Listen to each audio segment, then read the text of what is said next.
Hola, buenos días a todos y todas. Espero que estén súper bien desde sus casas. Espero que estén teniendo un día fenomenal cada uno de ustedes.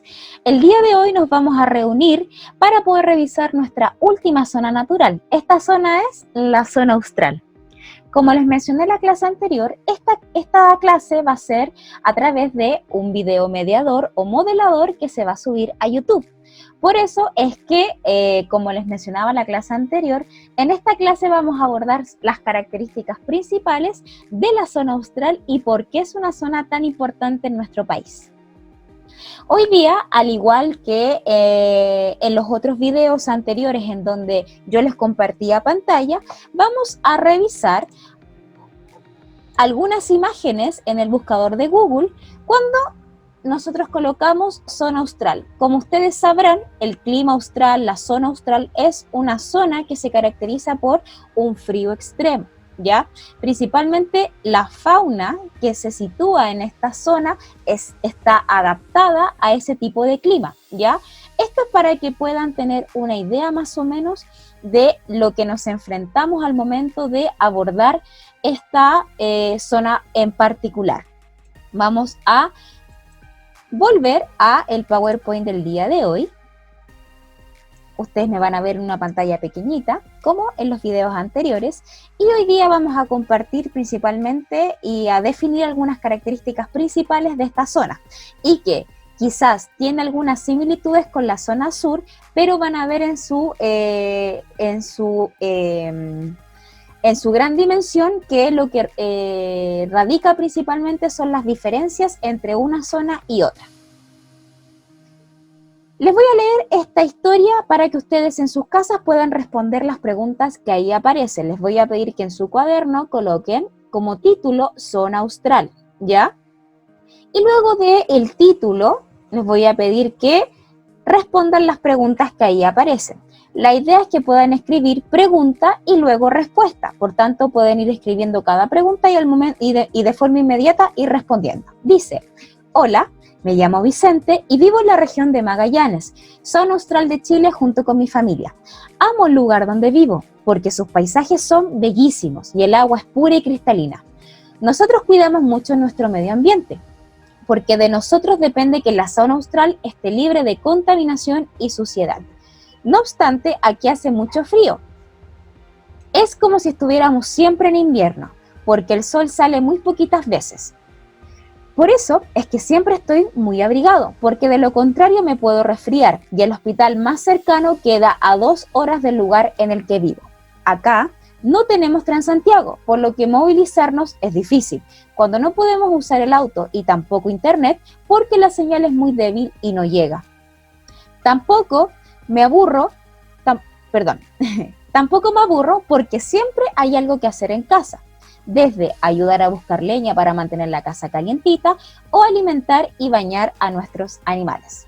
Como verán, Vicente es un niño de su edad que al vivir en esta zona tiene diferentes obligaciones que van relacionados al lugar en donde vive. Teniendo en cuenta lo que yo les acabo de mencionar, les voy a pedir que en su cuaderno puedan responder las siguientes preguntas. Pregunta 1.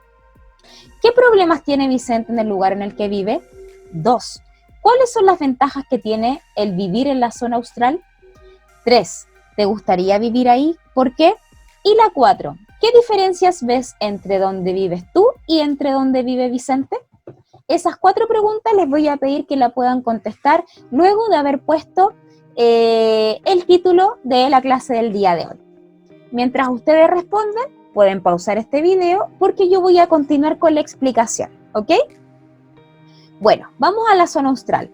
Cuando se nos presentan estas imágenes, me imagino que ustedes ya inmediatamente saben que nos referimos a los relieves. Bien, estos son los relieves que tiene la zona austral, que son básicamente la Patagonia, el Cabo de Hornos, Cordillera de los Andes y los campos de hielo, ¿ya? Acá los relieves son más bajos, por decirlo de alguna manera. De hecho, los relieves aquí son casi inexistentes. De hecho, si, voy a adelantarme un poquito, si lo ven en el perfil topográfico, recuerden que es una representación gráfica de los relieves, es decir, son dibujos de cómo son los relieves, se van a dar cuenta que la cordillera de los Andes, acá por ejemplo, está cortada. No es una sola montaña, sino que está diseccionada en partes, ¿ya? Y eso básicamente porque ya en la zona austral la cordillera prácticamente es inexistente. Y aquí cuando hablamos de una planicie magallánica, como les comentaba la clase pasada, hablamos de una zona plana. Por tanto, básicamente el único relieve que se puede observar en esta zona es la cordillera de los Andes, ¿ya? Volvamos atrás. Bueno, ¿qué regiones componen la zona austral? Principalmente la región de Aysén del general Carlos Ibáñez del Campo y la región de Magallanes y la Antártica chilena, ¿ya? Bueno, ¿cómo es el clima de esta zona? Efectivamente, el clima es frío, con bajas temperaturas durante la mayor parte del año. Es muy frecuente la presencia de heladas y nieve. A diferencia de las otras zonas naturales, esta es una zona en donde particularmente se puede ver el fenómeno de la nieve, ¿ya? Chile no es un país en donde este tipo de representación natural se dé frecuentemente, ¿ya? Como por ejemplo en Europa. Pero sí es cierto que en esta zona sí se dan las condiciones climáticas para que pueda nevar. Y como bien dice ahí, las precipitaciones, es decir, las lluvias son muy abundantes. Claramente los animales o la fauna de esta zona tienen que representar la adaptación que han tenido a este tipo de clima, ¿ya? Por eso los animales que pueden sobrevivir solo en este ambiente son los que ahí aparecen, por ejemplo, los crustáceos, los peces, las aves y los mamíferos. Solo por poner un ejemplo, en el caso de las aves tenemos diferentes tipos de pingüinos, petreles, cormoranes, salteadores, gaviotas, gaviotines. Si quieren lo pueden buscar en Google, ¿ya? Para que puedan tener más conciencia de los animales de los que estamos viendo. Y el resto, por ejemplo, que no forman parte de las aves, viven principalmente en el mar, ¿ya? No hay fauna terrestre en esta zona, porque, insisto, las condiciones son muy extremas para que puedan sobrevivir este tipo de animales terrestres. Con fauna terrestre me refiero, por ejemplo, a caballos, a perros, a gatos, a pumas, como lo veíamos, por ejemplo, en la zona central o incluso en la zona sur. Bueno, acá principalmente la flora que se da en esta zona tiene más que nada que ver con una flora más marítima, que se ve desarrollada por la humedad de esta zona y también por la condición de nieve. En este caso tenemos los líquenes y el musgo, principalmente, que se adhiere a ciertas plantaciones marinas principalmente.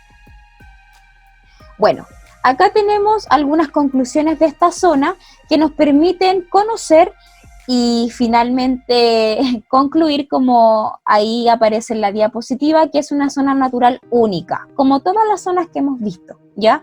Única porque la habitabilidad, es decir, el que las personas puedan vivir de forma plena, tampoco está muy garantizado, pese a que es una zona en donde vive gente. Este tipo de vivencias o el poder habitar ahí también es muy complicado. Como ya veíamos en la zona anterior, es decir, la zona sur, ya a partir de la zona sur en adelante, incluso en la zona norte, el concepto de habitabilidad, es decir, el poder vivir en una zona ya es difícil, a diferencia de la zona central, en donde, como vimos en su momento, están todas las condiciones laborales, económicas, climáticas, para que el ser humano pueda ambientarse de la mejor manera posible en esa zona. Bueno, algunas conclusiones: que la zona austral es un extenso territorio en el extremo sur de Chile. Tiene un relieve, ríos y climas únicos en el mundo, al igual que todas las zonas que hemos revisado anteriormente. La clase pasada, recuerden que yo les mostré cómo era el desierto florido, ¿ya? Que también es una condición única que se da en el mundo.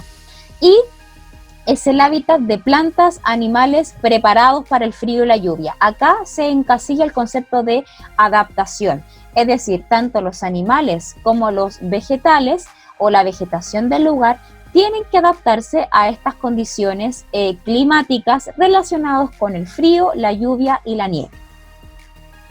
Bueno, acá, como para terminar con las zonas naturales de Chile, tenemos diferentes perfiles topográficos en donde ustedes claramente pueden ver que cuando empezamos con la zona norte hay un perfil topográfico en donde se representan los relieves de mejor manera, en donde tenemos, por ejemplo, que los relieves son mucho más altos que en la zona sur austral, por ejemplo, ¿ya? En la zona central también se ve una marcada presencia de relieves, pero poco a poco, ya a partir de la zona sur y de la zona austral, esto se empieza a perder y la cordillera de los Andes, que acá se conoce como la cordillera patagónica, se empieza a diseccionar o a cortar en partes hasta desaparecer en el mar. Bueno, chicos y chicas, con esto terminamos la temática relacionada a las zonas naturales de Chile. Recuerden que vimos la zona norte, la zona centro, la zona sur y la zona austral. La zona norte la podemos dividir en dos, en la zona norte grande y la zona norte chica, pero ambos comparten características muy similares a la zona norte en su conjunto, por eso la tomamos como una, ¿ya? A partir de la próxima clase vamos a empezar a revisar los diferentes recursos naturales que posee nuestro país a través de dos conceptos principales, los recursos renovables y los recursos no renovables. Y también vamos a revisar un concepto fundamental en este tiempo de cambio climático que tiene que ver con la sustentabilidad. ¿Ya? Recuerden además que hoy tenían que enviarme a Classroom la realización de la página número 33, ¿ya? Recuerden que esa actividad es con nota de proceso, ¿ya? Esto para poder iniciar el nuevo tema que vamos a empezar a revisar la próxima clase a través de Zoom, ¿ya? Que tiene relación con los recursos naturales y la sustentabilidad de nuestra economía a nivel global. Por eso es que hoy día les voy a dejar una especie de tarea, pero sin nota, es para que podamos introducir el tema a la próxima clase por Zoom. Esa tarea consiste en lo siguiente: poder definir qué son los recursos renovables y qué son los recursos no renovables. Con esa respuesta o con la respuesta que ustedes puedan obtener, vamos a iniciar el próximo jueves nuestra clase vía Zoom, ¿ya? Cualquier pregunta, duda, sugerencia, recuerden que nuestro medio de comunicación siempre va a ser Google Classroom, ¿ya? Y que en su medida voy a tratar de responderles siempre, claramente en un horario que así lo amerite, ¿ya, chicos? Bueno, esperando que estén todos muy bien y que tengan un día excelente, me despido y nos vemos la próxima clase vía Zoom. Así que recuerden aceptar la invitación para poder iniciar esa clase mediante esa plataforma. Les mando un beso gigante a cada uno y nos estamos viendo. ¡Chao!